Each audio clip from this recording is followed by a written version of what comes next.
자, 의석을 정돈해 주시기 바랍니다. 제308회 광주광역시 동구의회 임시회 개의에 앞서 세월호 참사 희생자에 대한 묵념을 올리겠습니다. 모두 자리에서 일어나 주시기 바랍니다. 일동 묵념.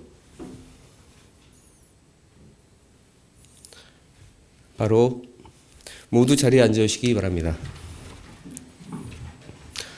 성원이 되었으므로 제308회 광주광역시 동구의회 임시회 제1차 본회의를 개의하겠습니다. 먼저 회의규칙 제33조 2 규정에 따라 박종균 의원께서 신청한 5분 자유 발언을 듣도록 하겠습니다. 박종균 의원께서는 발언대로 나오셔서 발언해 주시기 바랍니다.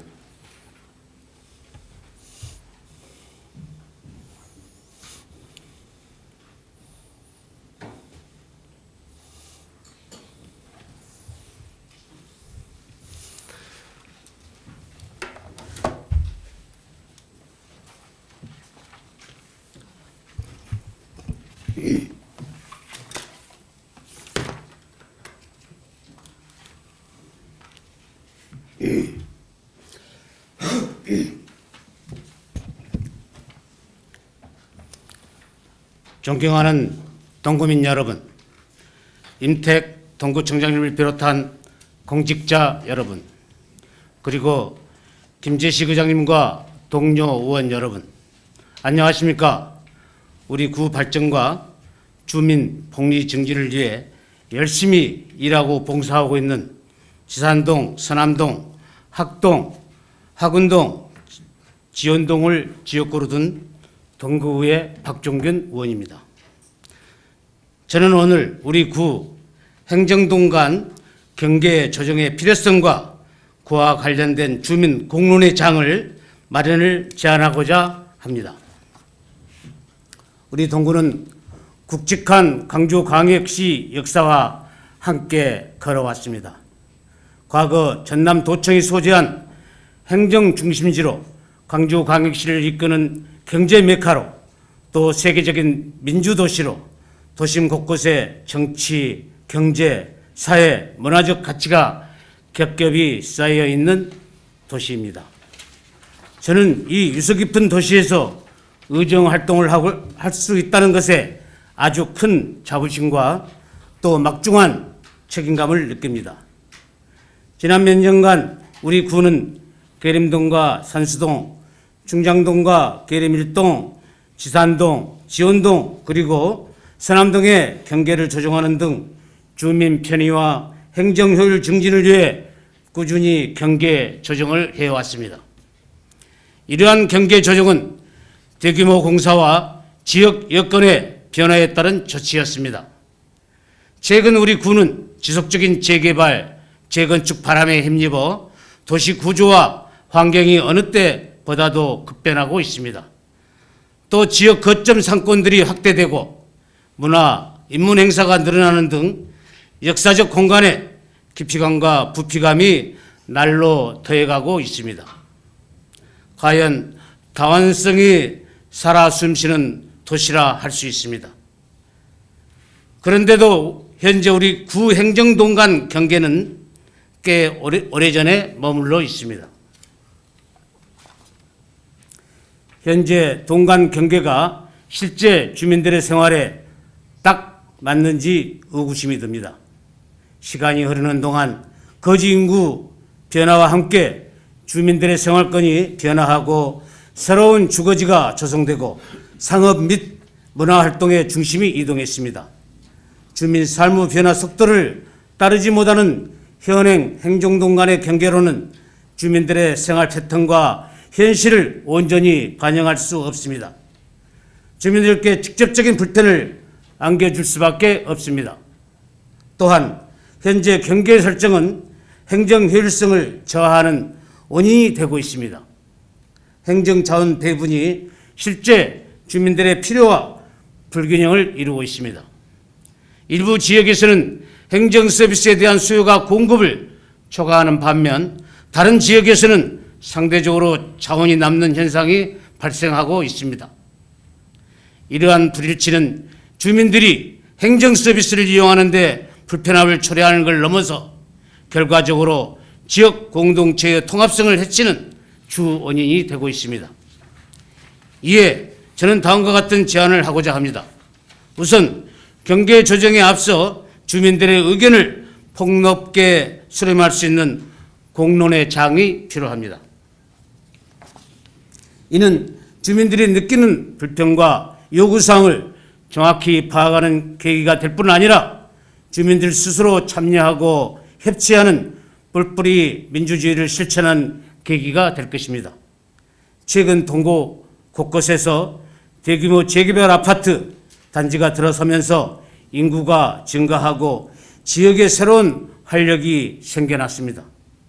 이러한 변화 속에서 원주민과 새로 이주한 주민들 그리고 기존 주택 단지와 새 주거지 사이의 소통을 강화하는 것은 매우 중요합니다. 주민 공론의 장이 그 역할을 톡톡히 할 것으로 생각합니다. 나아가서 주민들의 생활권, 인구 변화, 지역 발전 계획 등을 종합적으로 고려해서 더욱 현실적인 경계를 제안해야 합니다. 이 과정에서 전문가의 분석과 조사는 매우 중요한 주민 토론 자료가 될 것입니다. 이를 토대로 재정, 인사 등 다각적 측면에서 행정동 간 균형성에 관한 계량적인 분석이 필요합니다. 특히 본 의원이 8대 때도 한 차례 언급했던 것과 같이 지원 1, 2동 간 경계 조정은 매우 시급합니다. 해당 지역 인구 편차는 더욱 커지고 있기에 주민 불편은 더 가중되고 있습니다. 이번 총선 과정에서도 느낀 것이지만 지원 1동에 비해 지원 2동 권역이 너무 방대합니다. 예를 들어 송교지구나 용산지구는 세대수가 많고 너무 외곽에 있기에 구에서 선관위와 논의하여 단지 내에 투표소를 설치했다면 민주시민의 의무와 권리를 제대로 행사할 수 있는 세심한 행정이 가능하지 않았을까 생각해 봅니다. 권 의원은 앞서 언급한 세심한 노력이 국민들의 삶의 질을 향상케 하는 좋은 행정이라고 생각합니다. 그러나 공무원들이 아무리 헌신적으로 일하고자 해도 현재 경계 구간의 부조화로 인해 행정의 효과가 제한적임을 인지해야 합니다. 동구민 여러분, 동료 의원 여러분, 그리고 동구청 공직자 여러분, 지역 간 경계 조정은 단순히 지도상의 선을 옮기는 행위가 아닙니다. 주민 삶의 질을 직접적으로 향상할 만한 중요한 결정입니다. 우리 모두 함께 협력해서 동구의 행정동 간 경계를 합리적으로 조정함으로써 주민들의 불편을 해소하고 지역사회의 발전을 도모해 나가자는 제안을 합니다. 이 제안에 대해 깊이 고민해 주시고 적극적인 검토와 협력을 부탁드립니다. 경청해 주셔서 감사합니다.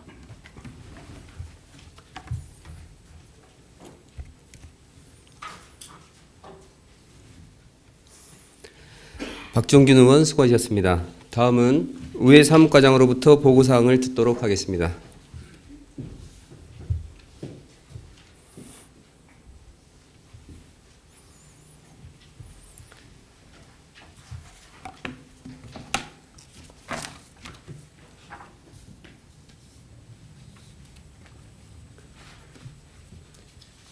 의회 사무과장 전성주입니다.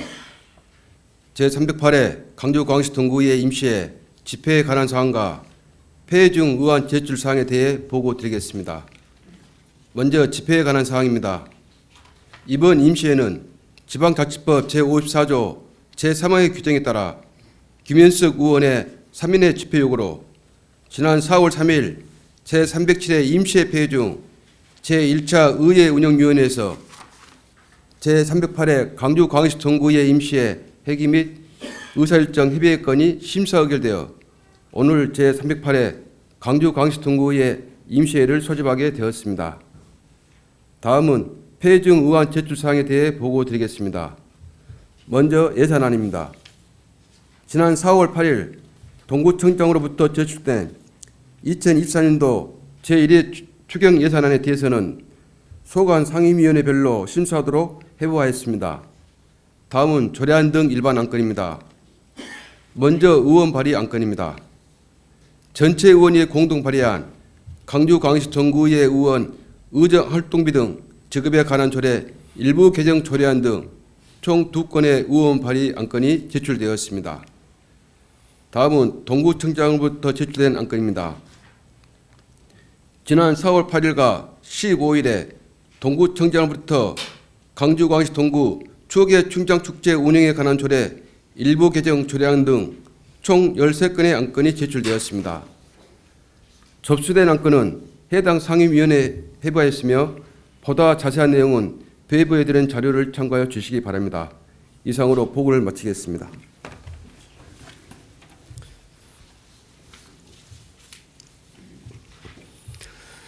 전성주 의회사무과장 수고하셨습니다. 그러면 의사일정 제1항 회기 결정의 건을 상정합니다.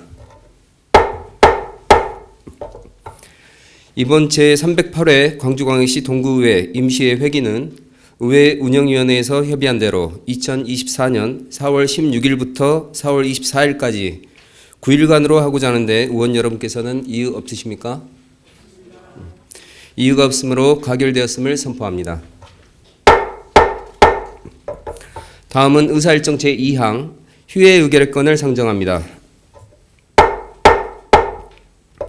2024년 제1회 추경 예산안 심사를 위해서 2024년 4월 17일부터 4월 23일까지 7일간 휴회하고자 하는데 의원 여러분께서는 이의 없으십니까? 없습니다. 이의가 없으므로 가결되었음을 선포합니다.